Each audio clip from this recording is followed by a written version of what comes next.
सम्मान्य सभामुख महोदय, संघीय संसदको संयुक्त सदनमा प्रस्तुत भएको नेपाल सरकारको आर्थिक वर्ष 80-81 को वार्षिक बजेट तथा कार्यक्रम सम्बन्धमा राष्ट्रपतिको कार्यालय, उपराष्ट्रपतिको कार्यालय, प्रधानमन्त्री तथा मन्त्री परिषदको कार्यालय र राष्ट्रिय योजना आयोगसँग सम्बन्धित विषयमा यस सम्मानित सदनमा मान्य सदस्यहरूले छलफलको क्रममा राख्नुभएका जिज्ञासा तथा सुझावका लागि सबभन्दा पहिला त म हार्दिक धन्यवाद दिन चाहन्छु र म मान्य सदस्यहरूले उठाउनु भएका प्रश्नहरूबारे सभामुख महोदय, मेरो नेतृत्वमा सरकार गठन भएको 6 महिना पुरा भएको छ। 6 महिनालाई सरकारको समीक्षाको अवधि मान्ने प्रचलन त नेपालमा छैन, तर यो सम्मानित सदनमा विश्वासको मत माग्दै गर्दा मैले प्रधानमन्त्रीको रूपमा हरेक पटक रिपोर्ट कार्डका साथ उपस्थित हुने वाचा गरेको थिएँ र त्यही वाचा अनुसार पनि म मान्य सदस्यहरूले उठाएका प्रश्नको जवाफका सन्दर्भमा केही समीक्षात्मक टिप्पणी राख्न चाहन्छु। विगत 6 महिनामा सरकारका उपलब्धिहरूको सूची म प्रस्तुत गर्न गइरहेको छैन।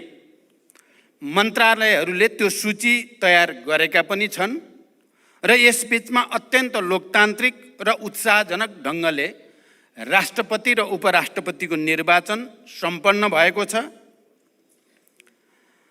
अहिले म मन्त्रालयका विवरणहरूमा प्रवेश गर्न पनि चाहन्न, त्यो आवश्यक पनि छैन। त्यो विवरण सम्मानित सदन र सञ्चारकर्मीहरूका लागि उपलब्ध हुने नै छन्।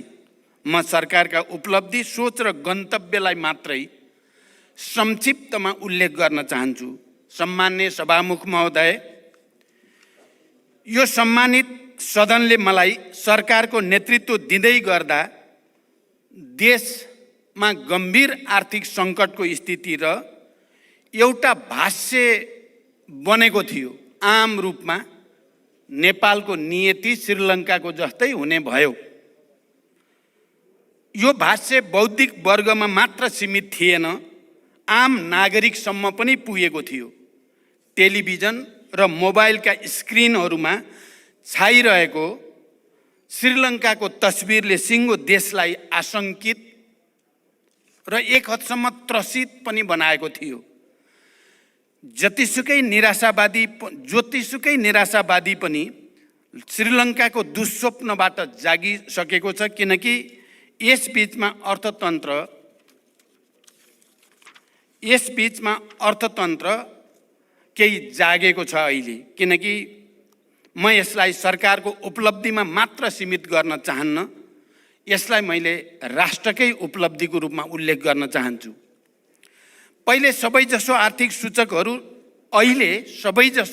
सूचकहरू सकारात्मक दिशातिर अगाडि बढ्दैछन्। पछिल्लो 6 महिना यता कुल विदेशी विनिमय सञ्चिति 20.9% वृद्धि भएको छ। अब हामी 9.7 महिनाको वस्तु तथा सेवा आयात धान्न सक्ने सुरक्षित अवस्थामा रहेका छौँ। यसै गरी कुल वस्तु व्यापार घाटामा 15.2% कमी आएको छ। विप्रेसन उल्लेखनीय रूपमा वृद्धि भएको छ। गत वर्षको यसै अवधिका तुलनामा पर्यटक सङ्ख्या दोब्बर बढेको छ। ब्याङ्क दर र ब्याज दर क्रमशः घट्दै गएको छ। वित्तीय क्षेत्रको स्थायित्व र लगानीको वातावरणमा सकारात्मक सुधार आएको छ। चुहावटलाई कडाइका साथ नियन्त्रण गरिएपछि राजस्व परिचालनमा पनि क्रमशः सुधार आउँदै गएको छ। नेपाल विद्युत प्राधिकरण र नेपाल आयल निगम नाफामा गएका छन् भने नेपाल वायु सेवा निगमको आर्थिक अवस्था पनि सुधार उन्मुख छ। संसारभरिका हाम्रा कूटनीतिक र आर्थिक नियोगहरूलाई वैदेशिक लगानीका लागि परिचालन गरिएको छ र ठुला सम्भावित लगानीकर्तासँग प्रधानमन्त्रीकै तहबाट मैले अग्रसरता लिएको छु र यसमा निकै सकारात्मक सङ्केतहरू देखिएका पनि छन्। यसै बिचमा करिब 35 अरब वैदेशिक सहायता सम्झौतामा हस्ताक्षर भएको छ। उद्योग क्षेत्रमा 274 परियोजना मार्फत करिब 35 अरब नै वैदेशिक लगानी र करिब 15,000 रोजगारी सुनिश्चित भएको छ। लगानी बोर्डबाट 954.30 मेगावाट विद्युत उत्पादन हुने गरी विभिन्न 6वटा जलविद्युत परियोजनाका लागि रु 1,67 खरब लगानी स्वीकृत भएको छ। आर्थिक सुधारकै परिणाम कम्तीमा 20,000 थप रोजगारी सृजना गर्ने गरी रु 2,05 खरब लगानीका 284 नयाँ स्वदेशी उद्योगहरू दर्ता भएका छन्। उत्तरी नाकातर्फ रसुवागढी, हिल्सा, कोदारी स्थित अध्यागमन कार्यालयहरू सुचारू भएका छन्। अर्थतन्त्रलाई गतिशीलतासँगै फराकिलो, दिगो र समावेशी आर्थिक वृद्धि, गुणस्तरीय सामाजिक विकास, सुरक्षा र न्यायको प्रत्याभूति, समष्टिगत आर्थिक स्थायित्व, सङ्घीयताको सबलीकरण र सुशासनको उद्देश्य सहितको अहिलेको बजेट प्रक्रियाबाट उत्पादन र उत्पादकत्व वृद्धि भई देशभित्रै आय र रोजगारीको अवसरहरूको प्रत्याभूति दिलाउन सरकार प्रतिबद्ध छ। आउँदो वर्ष आर्थिक र सामाजिक पूर्वाधारहरू निर्माण भई उच्च आर्थिक वृद्धिको आधार तयार हुने मेरो विश्वास रहेको छ। सम्माननीय सभामुख महोदय, मैले संसदमा सङ्कल्प गरेको थिएँ, सुशासन सरकारको उच्च प्राथमिकता हुनेछ। मैले सरकारको यसबीचको सबभन्दा ठुलो उपलब्धि व्यवस्थाप्रति जनतामा जगाएको भरोसालाई मानेको छु। मैले नेतृत्व लिँदै गर्दा जनतामा राज्यप्रति र सरकारप्रति जुन निराशा, असन्तोष र आवेग थियो, अहिले त्यसमा सुधार भएको छ र यसलाई मैले जनतामा राज्यप्रति र सरकारप्रति भरोसामा जो अभिवृद्धि भएको छ यसबीचको सबैभन्दा ठुलो उपलब्धिको रूपमा मैले मानेको छु। हाई प्रोफाइल व्यक्तिहरू कानुनभन्दा माथि छन् भन्ने आम मनोविज्ञान बनिरहेको थियो।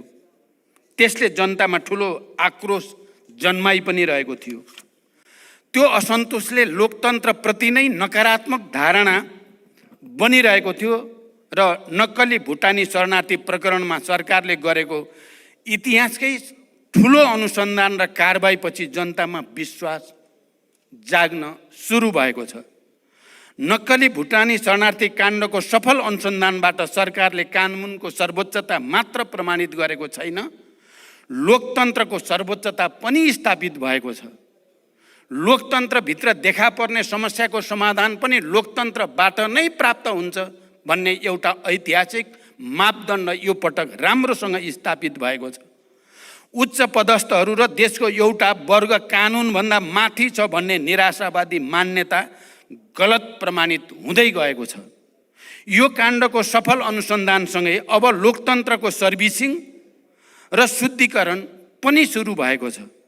संसद र आम जनसमुदायलाई म यही रोस्टमबाट विश्वास दिलाउन चाहन्छु, यो शुद्धिकरण यतिमा रोकिने छैन, यो निरन्तर अगाडि बढ्नेछ।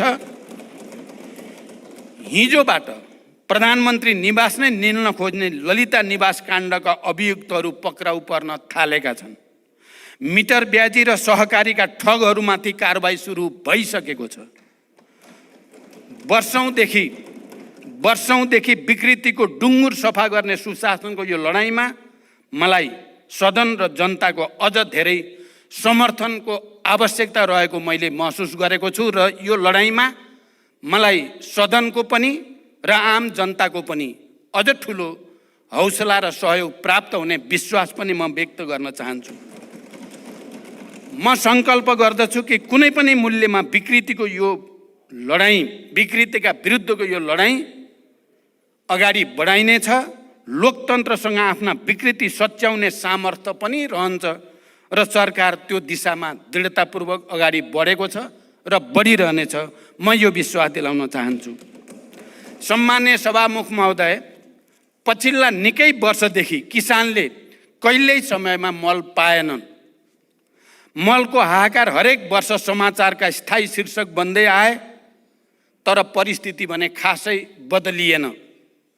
मैले विश्वासको मत लिँदै गर्दा सम्मानित सदनमा प्रतिबद्धता जनाएको थिएँ, अब त्यस्तो हाहाकार हुन दिइने छैन। यद्यपि समस्याको पूर्ण समाधान अझै भएको छैन, तर मैले गरेको प्रतिबद्धता भने यस आर्थिक वर्षमा 78,500 मेट्रिक टन रासायनिक मलको आपूर्ति सुनिश्चित भएको छ। यसबाहेक 1,95,900 मेट्रिक टन रासायनिक मल आयात भई 1,45,900 मेट्रिक टन मल अनुदानित मूल्यमा वितरण पनि भइसकेको छ। आगामी आर्थिक वर्षका लागि पनि समयमै रासायनिक मल व्यवस्था गर्न रु 30 अरब रकम विनियोजन गरिसकिएको छ। देशमै मल कारखाना खोल्न लगानी बोर्डले अध्ययन सुरु गरिसकेको छ भने भर्खरैको भारत भ्रमणका क्रममा पनि यो विषय गम्भीर ढङ्गले उठेको छ र जोइन्ट भेन्चरमा फर्टिलाइजर प्लान्टको विकास गर्ने कुरामा सैद्धान्तिक सहमति पनि भएको छ। मेलम्ची खानेपानी आयोजनाका आवश्यक संरचनाहरूको मर्मत सम्मार सम्पन्न भई 12 महिना नियमित पानी वितरणको सुनिश्चितता गरिएको छ। यो अवधिमा विभिन्न आयोजना मार्फत 1,66,000 थप जनसङ्ख्यालाई प्रशोधित खानेपानी प्रत्याभूत गरिएको छ। भूमिहीन, दलित र सुकुम्बासीहरूलाई जग्गा धनी प्रमाणपत्र वितरणमा तीव्रता ल्याइएको छ। गरिब पहिचान गरी परिचय पत्र वितरण गर्न थप 13 जिल्लामा तथ्याङ्क सङ्कलन भई विश्लेषण प्रक्रिया सुरु गरिएको छ। महिलामाथि हुने हिंसामा शून्य सहनशीलताको नीति अपनाउँदै राज्यका तर्फबाट पीडितहरूलाई संरक्षण र सहायता गरिएको छ। मुक्त कमैया, मुक्त हलिया, मुक्त कमलरी, हरुवा चरुवा लगायतका समस्याको दिगो र शीघ्र समाधान गर्न सम्बन्धित निकायहरूलाई क्रियाशील बनाउँदै लगिएको छ। सभामुख महोदय, म विस्तृत रूपमा जान चाहन्न, तर सदनलाई यति जानकारी गराउनु मेरो कर्तव्य ठानेको छु कि यस बीचमा भौतिक पूर्वाधार विकासमा उल्लेख्य प्रगति भएको छ।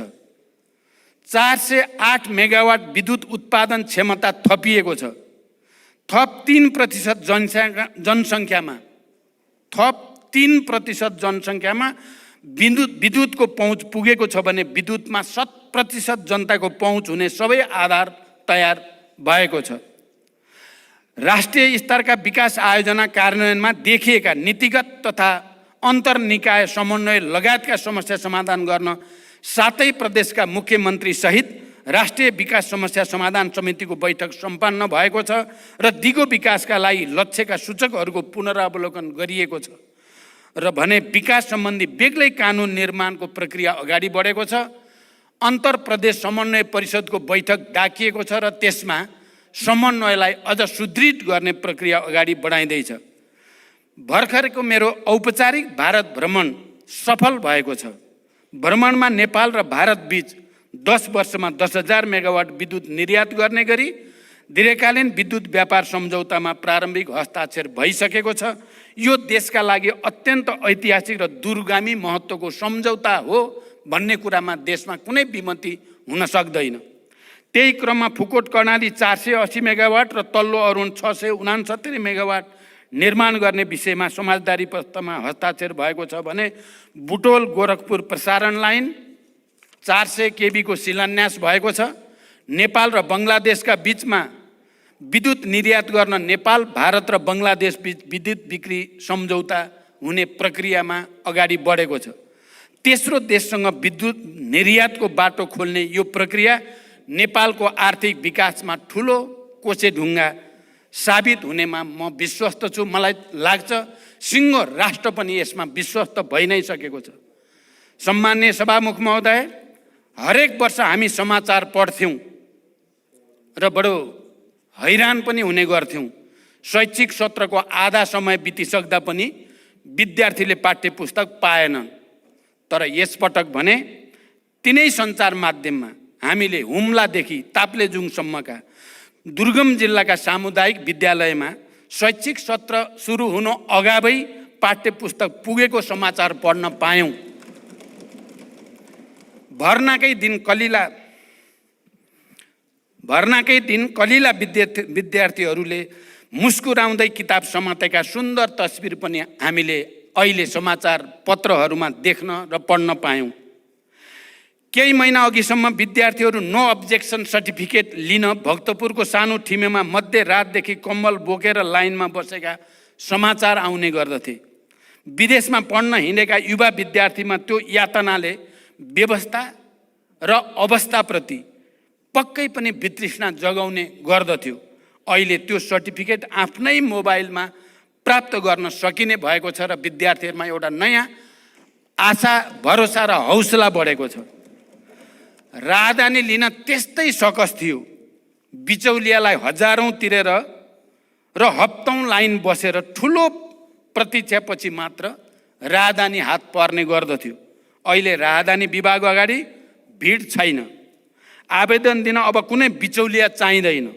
आफ्नै मोबाइलबाट 24 घण्टा आवेदन दिन सकिन्छ।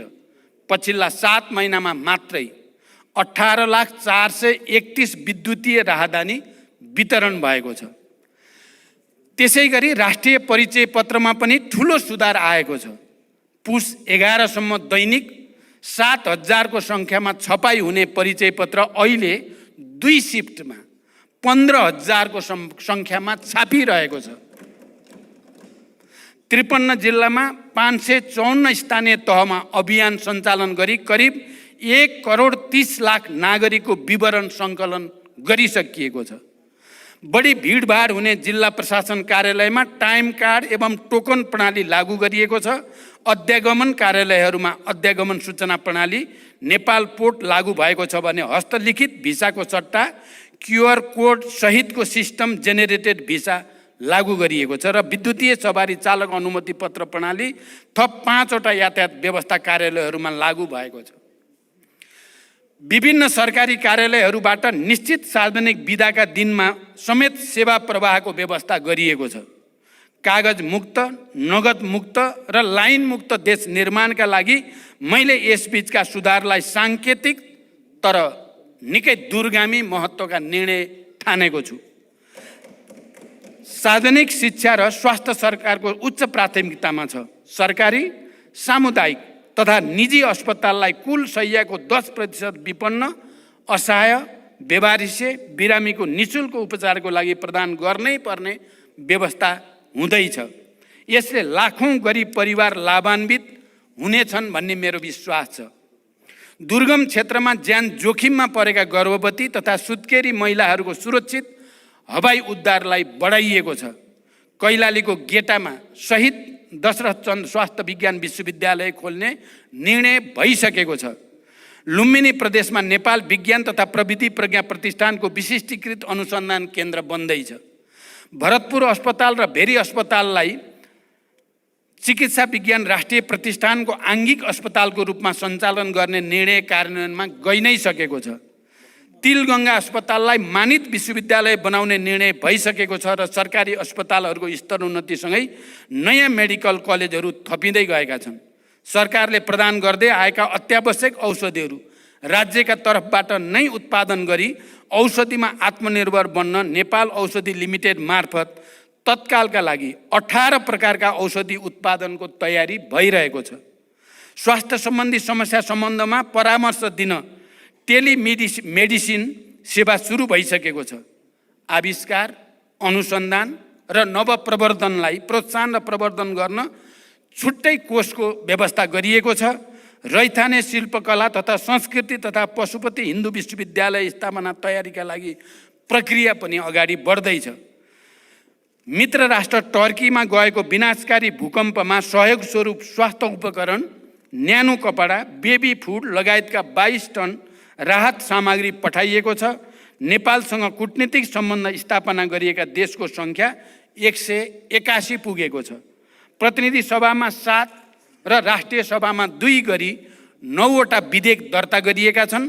त्यसै गरी 8 वटा कानुन संशोधन र एकीकरण गर्न बनेको विधेयक तर्जुमा गर्न सहमति प्रदान गरिएको छ भने 11 वटा विधेयकलाई सैद्धान्तिक सहमति प्रदान गरिएको छ।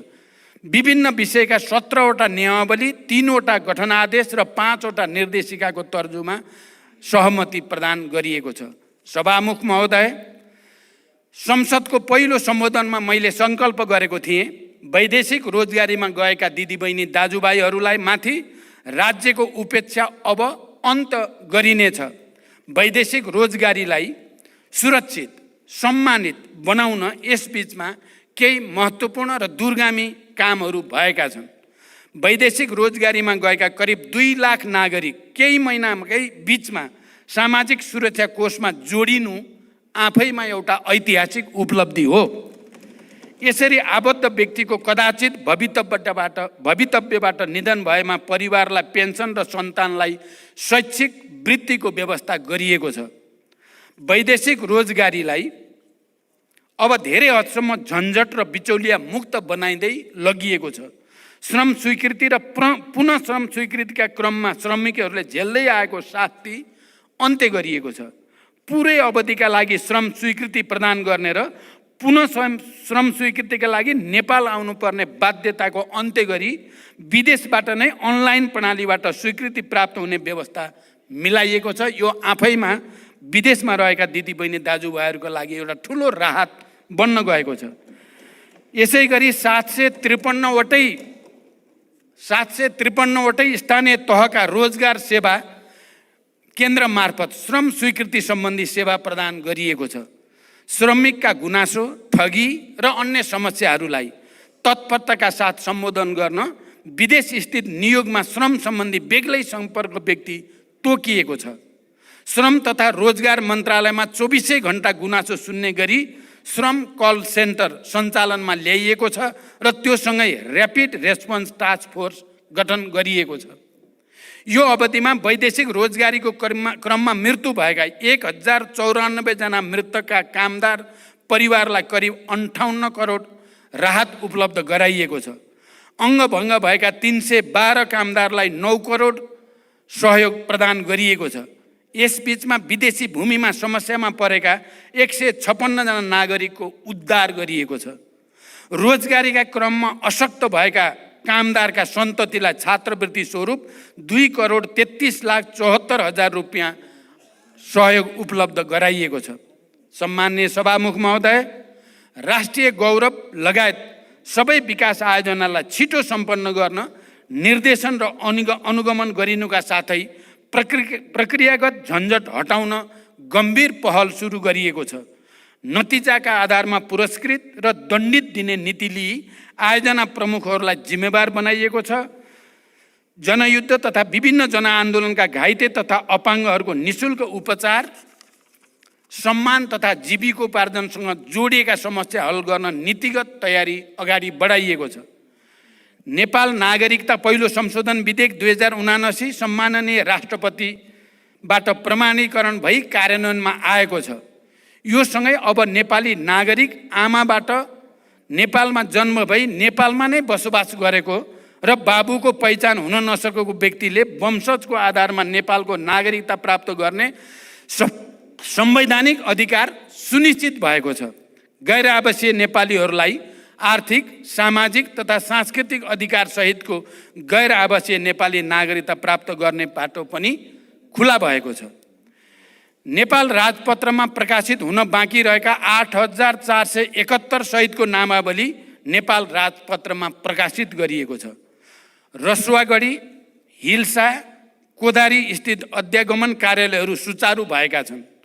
22 वटा नयाँ बोर्डर आउटपोस्टहरू स्थापना गरिएका छन्।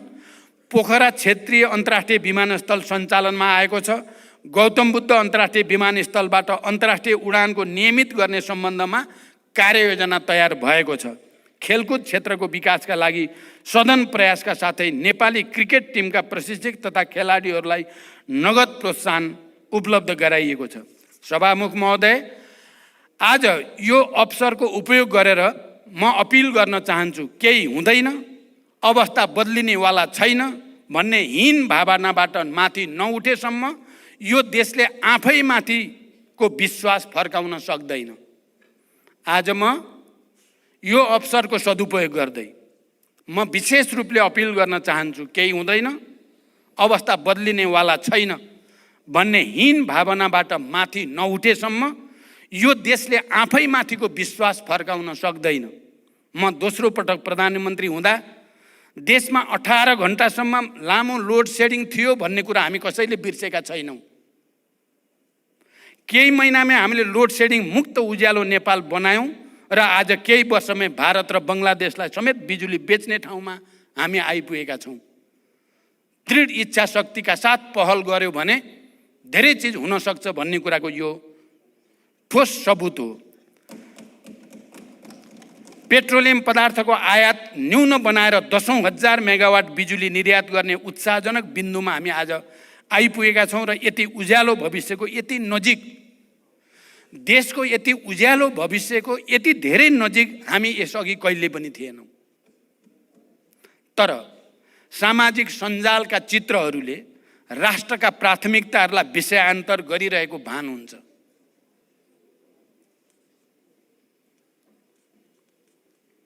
तर सामाजिक सञ्जालका चित्रहरूले राष्ट्रका प्राथमिकतालाई विषयान्तर गरिरहेको भान हुन्छ। हामीले गम्भीर भएर सोच्ने बेला आएको छ। कतै हामी बीच विषय विज्ञता भन्दा, ज्ञान र विवेक भन्दा निन्दाबाजी र आवेगता हाबी हुँदै गएको छैन। जनताका वास्तविक मुद्दाहरू हराउँदै गएर सतही सस्ता बाजारु विषयले महत्त्व पाएर जनतामा निराशा र असन्तुष्टि फैलाउने काम त हामीले गरिरहेका छैनौँ। कतै हाम्रै व्यवहारले राजनीतिको चरित्र र चेहरा त कमजोर बनिरहेको छैन।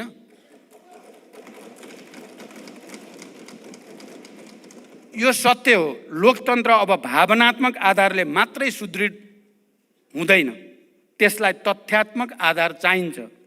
मतदाताको रूपमा देशमा एउटा नयाँ पुस्ता तयार भइसकेको छ, जसले त्यस्तो पुस्ता जसले युद्धको विभीषिका देख्नु परेन। विद्यालयमा पुग्न 3-4 घण्टा पैदल हिँड्नु परेन। त्यो पुस्ताले यो देशमा कुनै दिन इन्टरनेट टेलिफोन काटेर एयरपोर्ट र सडकसम्म बन्द गरेर देशमा चलाइएको शाही शासन देखेन।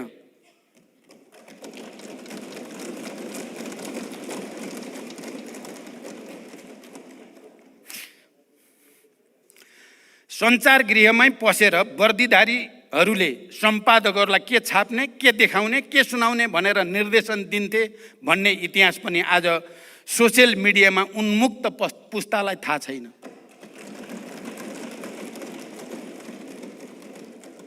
आज त्यो पुस्तालाई हिजो देशमा दुधकै नदी बहन्थ्यो झैँ भन्ने भाष्य खडा गरेर लोकतन्त्रबाट दिग्भ्रमित पार्ने अधिकार हामी कसैलाई पनि छैन। 20 वर्ष अघि र आजको जनताको जीवनस्तरमा आएको परिवर्तनलाई बिर्साउन खोजिँदैछ। सुशासनमा समस्याले यो अवस्था सिर्जना भयो। सुशासनको प्रत्याभूति गर्दै लोकतन्त्रको सुदृढीकरणका लागि सिङ्गो संसद एक ठाउँमा उभिनेछ भन्ने मेरो विश्वास सुदृढ हुँदै गएको छ।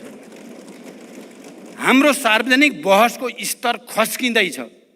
चौतर्फी अविश्वास खडा गर्ने र लोकतान्त्रिक संस्था विरुद्ध मोहभङ्ग पैदा गर्ने प्रयासहरू भइरहेका देखिन्छन्। संसदसँगै पनि कहिलेकाहीँ मेरो गुनासो रहने गरेको छ। भर्खरको मेरो भारत भ्रमणमा वर्षौँदेखि रोकिएको नेपाल भारत पारवान सन्धि संशोधन सहित नवीकरण गरियो। भारत र तेस्रो विश्वसम्म विद्युत निर्यातका लागि ऐतिहासिक ब्रेक थ्रु भयो। तर हामीले यति ठुला उपलब्धिहरूलाई छाडेर मुर्गा राङ्गो कि भैँसी भन्ने विवादमा संसदको लामो समय लियौँ। यस्ता घटनाबाट जनतामा पर्ने प्रभावबारे यो सम्मानित सदन गम्भीर हुनेछ भन्ने म विश्वास व्यक्त गर्न चाहन्छु। सम्माननीय सभामुख महोदय, सामाजिक न्याय, सुशासन र समृद्धिलाई सरकारले सर्वोपरि लक्ष्यको रूपमा लिएको छ। संस्थागत तथा प्रक्रियागत सुधारका कार्य सरकारको उच्च प्राथमिकतामा छन्। समावेशी सङ्घीय लोकतान्त्रिक शासन व्यवस्थाको सुदृढीकरण, अर्थतन्त्रको पुनरुत्थान र सबलीकरण, सार्वजनिक सेवा प्रवाहमा सुधार र सरलीकरण, नागरिक मैत्री प्रशासनको स्थापना, भ्रष्टाचार नियन्त्रण र राज्यको सबै तहमा सुशासनको प्रवर्धनमा सरकार निरन्तर सक्रिय रहेको छ र निरन्तर सक्रिय रहनेछ। विकास निर्माणमा तीव्रता, शान्ति प्रक्रियाको तार्किक निरूपण, सामाजिक न्यायको प्रत्याभूति, स्वतन्त्र र सन्तुलित परराष्ट्र नीतिको अवलम्बनबाट राष्ट्रिय हितको अधिकतम रक्षाको लागि सरकारको प्रतिबद्धता म फेरि यो सम्मानित सदन समक्ष दोहोऱ्याउन चाहन्छु। सरकारलाई निरन्तर साथ र सहयोगका लागि आम जनसमुदाय, प्रशासन यन्त्र, संसद, गठबन्धनका सहयात्री, सञ्चार जगत, मित्र राष्ट्रहरू, सबै राजनीतिक दलहरूप्रति म आभार प्रकट गर्दै भविष्यमा पनि यसको निरन्तरताको अपेक्षा गर्दछु। आउँदा दिनमा यो सम्मानित सदनमा राष्ट्रको आर्थिक र सामाजिक जीवनका अझ धेरै उत्साहजनक र सुखद सूचकाङ्कहरू पेश गर्ने प्रतिबद्धता पनि म जनाउन चाहन्छु। सम्मान्य सभामुख महोदय, मैले थोरै समीक्षात्मक यति टिप्पणी राखिसकेपछि म अब सिधै बजेटबारे उठेका केही ठोस प्रश्नको ठोस उत्तरतिर जान चाहन्छु। पहिलो र अलि सैद्धान्तिक र राजनीतिक महत्त्वको विषयमा यो सम्मानित सदनको ध्यान आकर्षण गर्न चाहन्छु। मैले पहिले पनि साङ्केतिक रूपमा भनेको छु, हाम्रो नीति कार्यक्रम, सरकारको नीति कार्यक्रम घोषणा गर्ने प्रक्रिया, परम्परा र त्यसलाई पारित गर्ने हाम्रो प्रणाली र लगत्तै बजेट वक्तव्य पाठ गर्ने र त्यसलाई पारित गर्ने प्रक्रिया र प्रणाली हाम्रो परम्परागत छ। यसले मान्य सदस्यहरूको लोकतान्त्रिक अधिकार र नीति कार्यक्रम, सरकारको नीति कार्यक्रम बनाउने कुरा र बजेट निर्माणको कुरामा जुन सक्रियता र योगदान संस्थागत हुनुपर्ने हो, त्यस्तो हुने गरेको छैन। मैले पहिला पनि भनेको छु, यो प्रक्रियालाई हामीले यसै पटक बदल्ने सोच त बनायौँ। यसै पटक नीति कार्यक्रम र बजेटको बीचको अवधि बढाउने, नीति कार्यक्रमको विषयमा सदनमा छलफल गरेपछि सांसदहरूले प्रस्तुत गरेका विषय समेतलाई समावेश गरेर त्यसलाई परिमार्जित गरेर टुङ्ग्याउने, त्यसै गरिकन नीति कार्यक्रमले अङ्गीकार गरेको विषयलाई आधार बनाएर बजेट निर्माण गर्ने र त्यो बजेटमाथि पनि सबै मान्य सदस्यहरू निर्वाचितदेखि समानुपातिक राष्ट्रिय सभाका सबैको पनि योगदानबाट त्यसलाई पनि संशोधन र परिमार्जन गर्ने र त्यसलाई एउटा नयाँ निष्कर्षमा पुर्याउने जमर्को हामीले नगरेको होइन। तर यो पटक हामीलाई समयको साह्रै ठुलो दबाब रह्यो, हामीले त्यसो गर्न सकेनौँ। म त्यसकारण नीति कार्यक्रम र बजेटका सन्दर्भमा यो सम्मानित सदन समक्ष र सबै राजनीतिक दल र नेताहरूलाई, राष्ट्रिय सभाका मान्य सदस्यहरूलाई पनि र सम्पूर्ण बुद्धिजीवी नागरिक समाज र आम जनतासँग पनि म एउटा अपिल गर्न चाहन्छु। बजेट निर्माण प्रणालीमा सुधारका सम्बन्धमा सम्मानित यस सदनमा मान्य सदस्यहरूबाट जिम्मेवारीपूर्वक सुझावहरू प्रस्तुत त भएका छन्। बजेट निर्माण प्रणालीमा सुधार ल्याउनकै लागि आर्थिक वर्ष 2080-81 को बजेट वक्तव्यको बुँदा नम्बर 29 मा आगामी वर्षदेखि मन्त्रालयगत बजेट सीमा निर्धारण भए पश्चात फागुन मसान्तभित्र विनियोजन विधेयकका सिद्धान्त र प्राथमिकता सङ्घीय संसदमा पेश गर्ने व्यवस्था मिलाइनेछ। यसबाट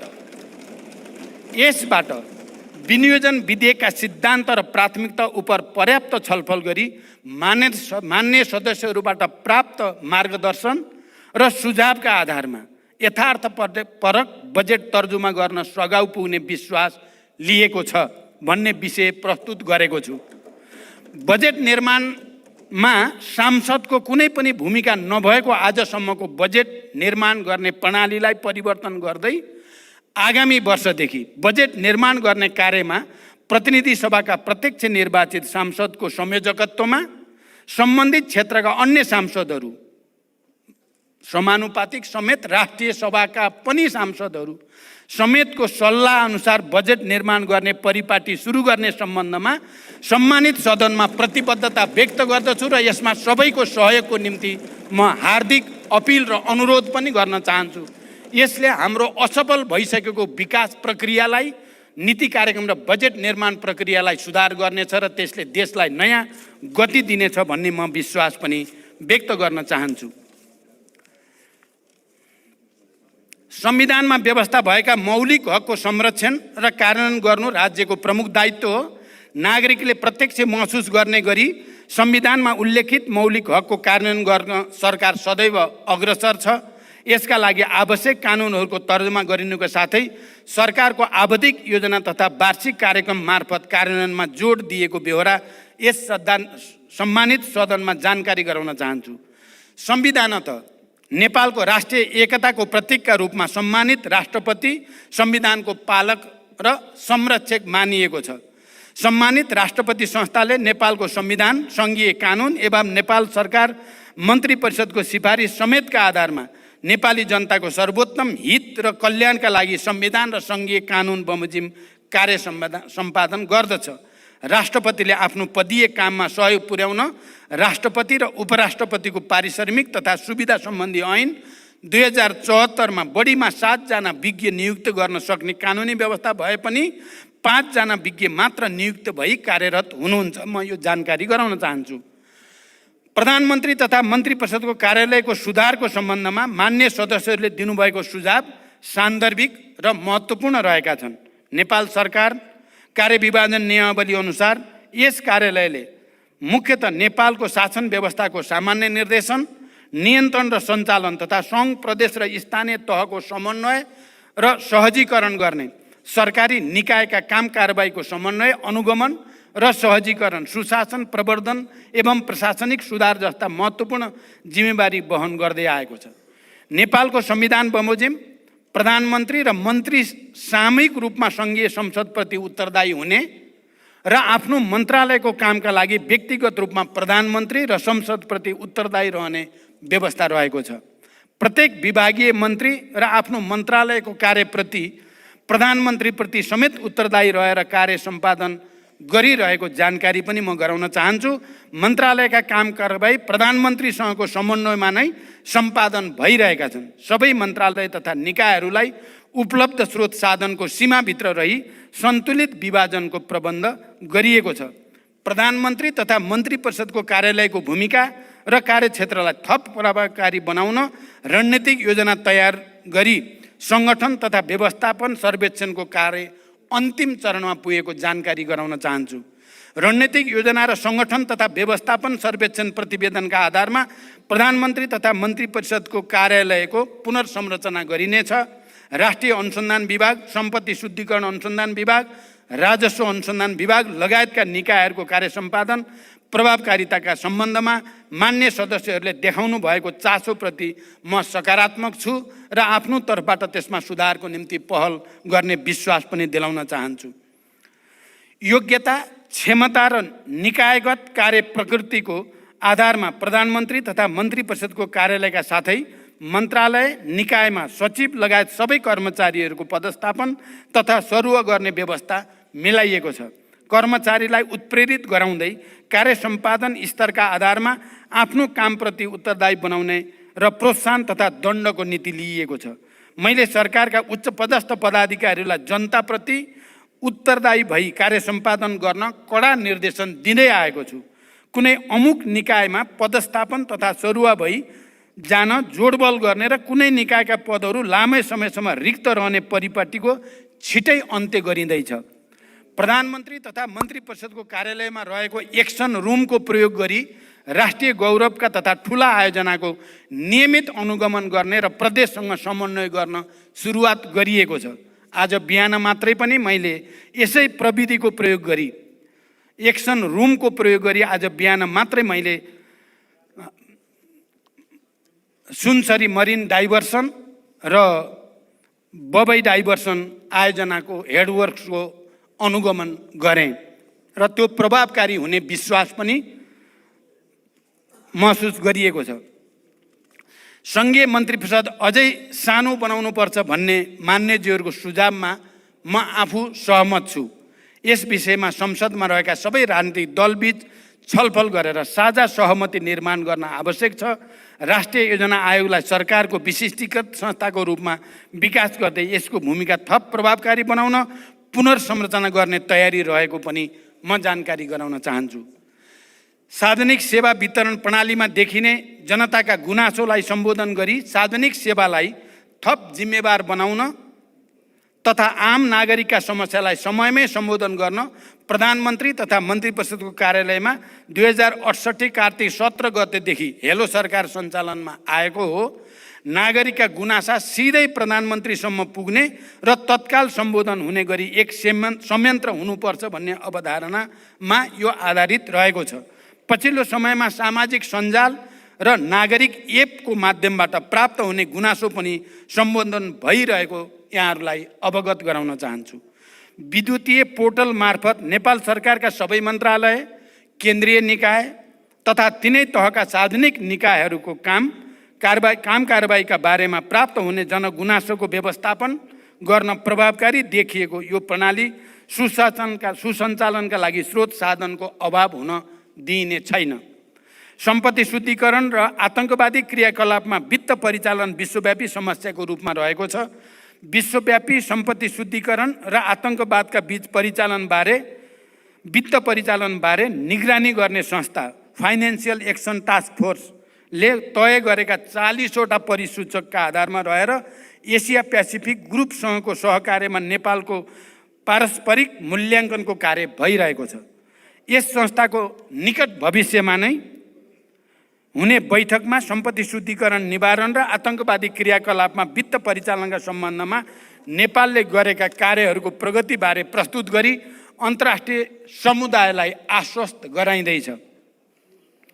नेपाल भारत बीचको सीमा समस्या सम्बन्धमा मेरो हालै सम्पन्न भारत भ्रमणका क्रममा गम्भीर छलफल भएको छ र भारतीय प्रधानमन्त्री श्री नरेन्द्र मोदीजीबाट प्रतिबद्धता व्यक्त गर्नुभएको विषय मैले यस सम्मानित सदन समक्ष जानकारी पहिले नै गराइ नै सकेको छु। स्वच्छ र निष्पक्ष रूपमा निर्वाचन गराउनु निर्वाचन आयोग र सरकारको कर्तव्य हो। निर्वाचन आयोगले प्रत्येक निर्वाचनमा राजनीतिक दलले गर्न पाउने खर्चको सीमा तोकेको छ, साथै निर्वाचन आचार संहिताको समेत व्यवस्था गरेको छ। निर्वाचन कानुन तथा आचार संहिता विपरीत भएका कार्यमा कानुन बमोजिम कारबाही पनि गरिएको छ। सबै राजनीतिक दलसँग सहकार्य गरी स्वतन्त्र, निष्पक्ष र भयरहित वातावरणमा निर्वाचन गराउन सरकार प्रतिबद्ध छ। खोप विश्वविद्यालयको सन्दर्भमा मान्यज्यूले उठाउनु भएको विषयलाई कानुन बमोजिम सहजीकरण गर्न सम्बन्धित निकायलाई निर्देशन दिइएको जानकारी गराउन चाहन्छु। सम्मान्य सभामुख महोदय, आर्थिक वर्ष 2080-81 को बजेट तथा कार्यक्रममाथि छलफलको क्रममा मान्य सदस्यहरूले उठाउनुभएका विषय, राख्नुभएका जिज्ञासा र दिनुभएका रचनात्मक सुझावका लागि फेरि एकचोटि हार्दिक धन्यवाद भन्न चाहन्छु। यस सम्मानित सदनमा उठेका विषय र प्राप्त सुझावहरूलाई सरकारको कार्य सम्पादन र नीति निर्माणमा यथोचित सम्बोधन गरिने प्रतिबद्धता पनि व्यक्त गर्न चाहन्छु। आगामी दिनमा पनि मान्य सदस्यहरूबाट रचनात्मक सुझाव, मार्गदर्शन प्राप्त हुने विश्वास व्यक्त गर्दै मैले आफ्नो प्रस्तुति टुङ्ग्याउँछु। धन्यवाद। अभिवादन।